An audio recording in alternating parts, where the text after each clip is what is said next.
Welcome to Fish On Kayak Adventures. Today we're going to do a anchor trolley install on a Jackon Coosa. And here we are with the Coosa. This is a river kayak made by Jackon Kayak, especially for fishing rivers. If you're not familiar with it, you should be. Alright, we're going to install the anchor trolley on the opposite side of where the drag chain is installed. So I'm putting mine on the left side of the boat, my drag chain's on the right side. Here's your parts list, the following items you'll need. Some of these things I had to order from Austin Canoe and Kayak. Other things I was able to pick up either at Bass Pro or at Lowe's or Home Depot. Just a picture of the Night Eyes Figure 9 carabiner that you'll need to attach the anchor line to the trolley. We'll go over that later. So you'll need a drill and a 13/64 bit. That's the bit that you need to go for the tri-grip blind rivets. I had to buy rivets from Austin Canoe and Kayak, which is not a problem, but it's just, I know I'm getting the right ones then. You also need one pad eye. We're going to use a pad eye that's already installed on the boat for the rear pulley. For the front pulley, you're going to have to drill 2 holes. But don't worry, after you drill the first holes in your boat, the rest is super easy. You're also going to need 2 Harken micro block pulleys. I got this Harken H224 micro block pulleys. I got them at West Marine. They were just available. They were the same price that I could have got them at Austin Canoe and Kayak, so I just bought them locally. Not a big deal. But you'll need 2 of those. They have swivel ones, which you could get if you wanted to, but I just got the regular ones. They don't have a swivel on the end, you can see. You'll also need 3/16 inch or 5mm braided line. That's what fits through these pulleys. If you try to use 6mm, it's too big. 4mm, I believe, is too small when you try to grab it with your hand. You're going to need a nylon or a stainless steel ring and a brass snap link. You're also going to need a piece of bungee cord. You can either just use a regular bungee cord or you can buy a piece of bungee cord with hog rings. And then you can attach the rear pulley with the spinner to the pad eye that's already in the back by the tank well. Carabiner to the rear pad eye that's already installed on the kayak near the tank well. Now I'm deciding where to drill the hole. I want to do it above the waterline, obviously. That's why the scum's left on the boat, so I could figure that out. Otherwise I try to wash my boat. Now it doesn't matter, you don't have to put a level line on here, all that crazy stuff. Just put the drill 2 holes. It's not that tough. I do like to verify to make sure that I am drilling where I need to be. You'll see me do this here in a minute. After I drill the first hole.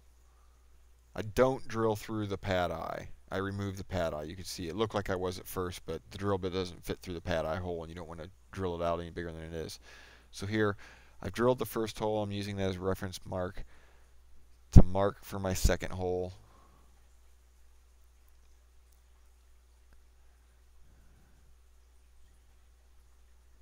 Then I re-verify just to make sure it's all lined up. Looks good. And then I drill. And take your time and you won't make mistakes. It's pretty easy. It's 2 little tiny holes. Kind of hard to. You can use a magic marker to mark the spots if it's a little bit easier. I had forgotten to bring one out, so I like to, when I put any rivets in, especially on pad eyes, that kind of stuff, stick both the rivets all the way in through the pad eye so that they're ready to be closed, whatever, popped, so that you know they're going to line up and one doesn't bind. You don't have to worry about trying to jam one in there at some odd angle or something.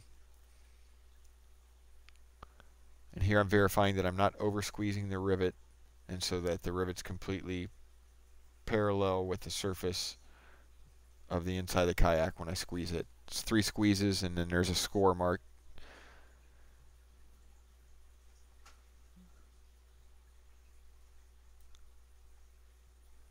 You can usually tell by, if you put a few in, you can tell by tension what it feels like.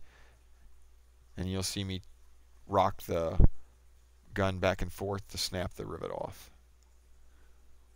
Now place the stainless steel beater with the pulley on it on the front. Next thing you need to do is just measure your line out.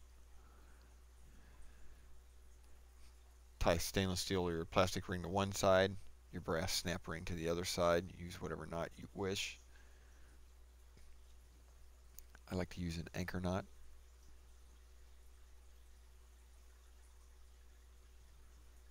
Here I'm shortening it a little bit because I realize that I have to put the bungee between the brass snap link and the stainless steel ring.